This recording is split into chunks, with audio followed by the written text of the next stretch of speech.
idea එකක් මට නැහැ.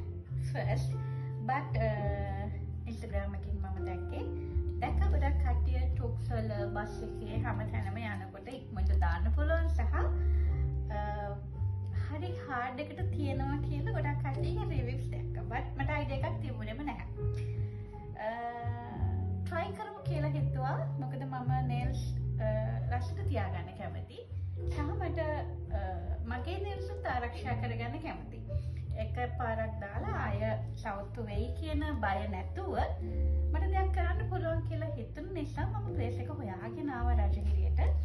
so මම සැටිස් වෙනවා ආයෙත් either by nails ගන්න definitely එනවා. service එක ගොඩක් හොඳයි. nails දැම්මෙත් මෙතනින්මයි. හරි ඉක්මනට දැම්මා. කිසිම pain එකක් නැහැ. Toenails. දිගටම කස්ටමර් කෙනෙක් විදිහට ඔයාලත් එක්ක ඉන්න.